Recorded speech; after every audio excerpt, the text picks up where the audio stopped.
Muadto daw mi sa ano guys, purok size kay mangita mig kinsay manglitsunay kay ang binyag ni Mishi karon ng Domingo ba. So magkuha pa pod mi og certification para sa mga ninong ug ninang. Diyos kiil. Guys, nagbutas ko glapok kay ulan. Diba sobrang hamog. Fog. Dati makita mo yung bundok-bundok. Ngayon hindi na. So sobrang fog. Yung mama ko, gabutas na akong mama guys. Maunit tindahan diri.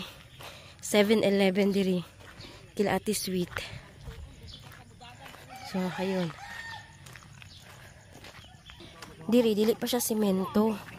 Pero pagdating doon, semento na siya. Tingnan nyo naman. Grabe guys, grabe. Ayan, papunta doon sa sentro. Dito papunta sa simbahan. Tanawa ang view. Grabe ka fog. Kisan yung balay oh? Ha? Kisang Helen?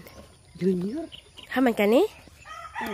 O diba? Gwapog dalan sa taas.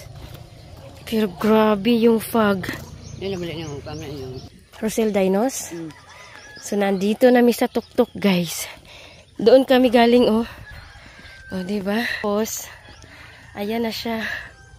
Layo ang purok size no. 100 ang kilo. Nukos. Bangus. Isda. Ay sorry.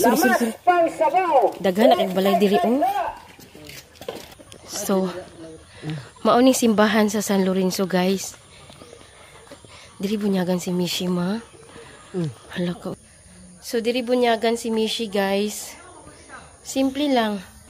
Pero special yung bunyag ni Mishi kay kuan man, dili man daw fiesta. Araw man diri tapos na ay misa sa auditorium. So dili siya kuan, kana bitaw may special siya kay dili man daw Pasko fiesta. So ang misa didto dan diri daw ang bunyag. So naa na mi diri guys kay makuha lagi mig certification.